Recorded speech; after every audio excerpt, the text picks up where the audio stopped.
Some tales thunder through history, while others lie buried, waiting for the right voices to awaken them. These stories re-emerge when old records resurface, timelines clash, or silence becomes too heavy to ignore. The story of AIDS origins belongs to the shadowy realm. It burns with theories unheard by many, with testimonies labeled as insanity. Scientific contradictions linger beneath the weight of reputations, institutions, and global trade. This recounting isn't the clean version. Instead, it unveils the unsettling truths collected from journalists, scientists, whistleblowers, and witnesses whose voices faded in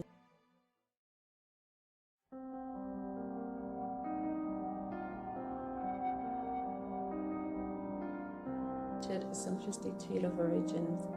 A Central African hunter inadvertently infected himself while butchering a chimpanzee, allowing a simian virus, HIV, to leap into humans. Yet even this narrative soon began to crack. The film opens with the scientist dismissing the absurd notion that someone had sex with a monkey. Yet behind humor lay a more troubling reality. Not even top researchers could resolve significant inconsistencies. Why didn't chimps develop AIDS when injected with HIV? Why did early strains cluster so tightly in tiny space? Glaring gaps marked the official narrative. Journalists began to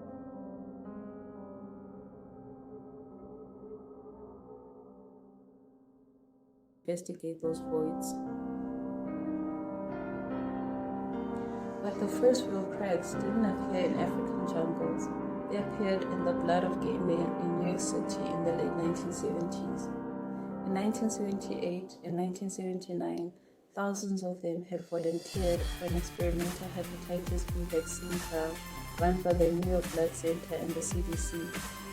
Years later, long after AIDS had exploded, scientists quietly went back to those frozen blood samples, and what they found would haunt investigators for decades. According to the documentary, when those stored blood samples were finally retested years later, they revealed something no one expected. The earliest detectable HIV antibodies in the New York State community appeared between 1978 and 1979, the exact years thousands of men in the same community were receiving experimental hepatitis B vaccinations at the New York Blood Center. This coincides disturbingly with when many gay men received experimental hepatitis B shots at the New York Blood Center. Not definitive proof, but a coincidence too striking to dismiss. Then came congressional testimony stirring endless unease.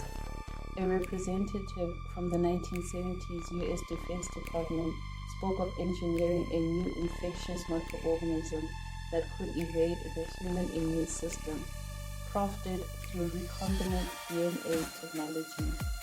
He claimed this could occur in 5 to 10 years. Some investigators seized upon this testimony, suggesting potential overlap with HIV's early emergence. Again, no conclusive evidence, yet the fractures appeared in the public story.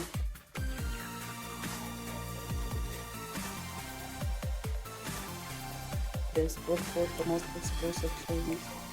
Tom Curtis in 1992 and Edward Hooper, who undertook a 17-year investigation resulting in a 1,000-page opus titled The River.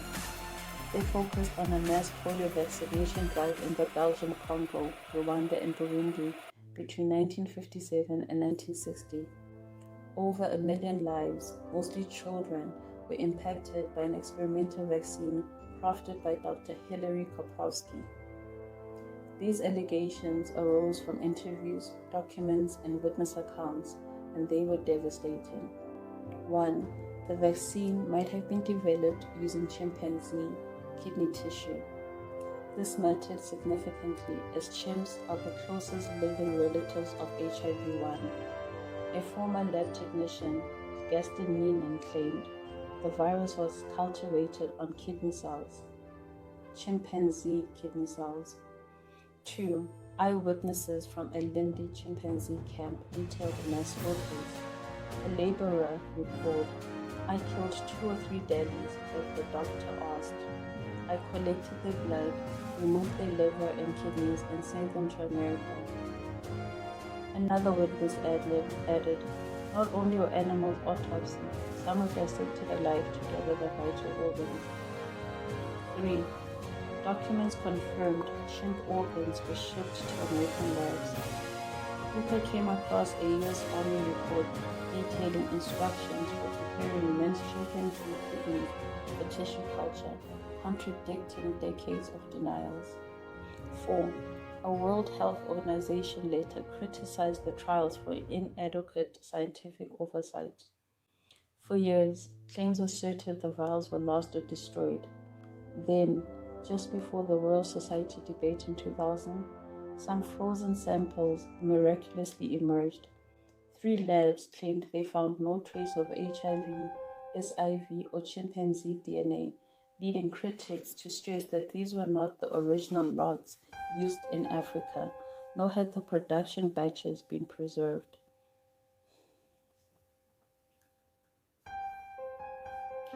In 2000, a landmark conference took place at the Royal Society in London. For the first time, non-scientist Edward Hooper was allowed to confront global experts publicly. The event aimed to resolve the controversy.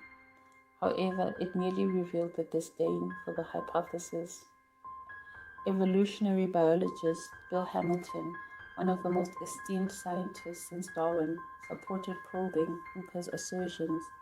Before venturing to the Congo for new samples, he noted, "It's extraordinary that no one has gone to collect samples in the region where AIDS is said to have crossed into humans." Unfortunately, Hamilton succumbed to malaria during that trip, his mission unfinished. At the conference, scientists grilled Hooper regarding timelines, genetics, and the absence of samples. They revealed at the final moment that the vials of the Chat polio vaccine were found, showing no trace of HIV, SIV, or chimp DNA. During this Royal Society meeting, Dr. John Scahill, head of the National Institute for Medical Research, declared, "We have not tested the vaccine used in Africa. We only tested material retained here." Pause the video for a second. Let that sink in. The director of one of the most prestigious medical institutes in Britain just admitted on camera at the Royal Society that the vaccine given to 1 million African children was never tested. "I'll wait." To this, Hooper responded, "Today's smokescreen comes from those who produced the vaccine." The debate concluded, but questions lingered. Hooper illuminated numerous inconsistencies in official claims.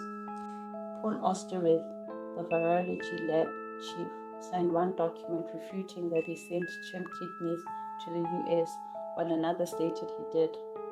Eyewitnesses in Africa insisted chimp organs were employed for vaccine culture. Some experts claimed the Stanleyville lab was too primitive for tissue culture, but witnesses provided detailed accounts contradicting this. The polio trials unfolded precisely within the historical framework of the earliest known HIV cases. While this does not prove a laboratory origin, it highlights a pattern of silence, denial, and lack of records that investigators found unsettling. Then came Dr. Koprowski's chilling remark in 1957 during the Stanleyville Laboratory's opening. "We must conclude that the price each of us pays to ensure the comfort of future generations is negligible." History might interpret that line through a different lens today.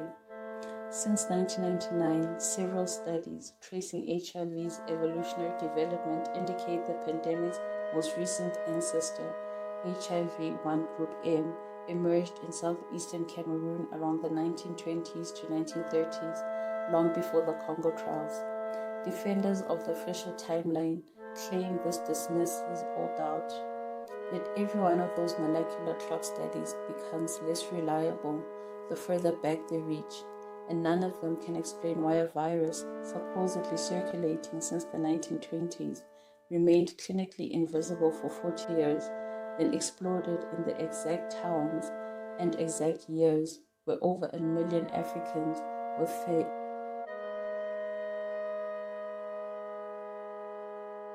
fed Chad oral polio vaccine. The documentary culminates in a haunting thought. As long as key players remain silent, doubt will linger. The real scientific debate around AIDS origins is yet to unfold. Governments have slashed research funding.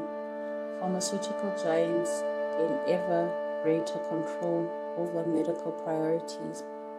Scandals involving contaminated blood and mad cow disease reflect how often errors are concealed instead of examined. Bill Hamilton cautioned, "If we don't challenge the bond between pharmaceutical companies and science, other disasters could already be brewing." This warning weighs heavily now more than ever. This piece does not assert that a vaccine caused AIDS. It delves into journalist findings, witness accounts, revelations from documents, and science's refusal to confront the complete truth. In 2011, the last known freezer samples of the African Chad lots vanished from the Winstar Institute. No public reason was provided. The region of AIDS is deemed resolved. The freezers stand empty. In 2022, the Winstar Institute quietly removed all remaining references to the African Chad lots from its public archives.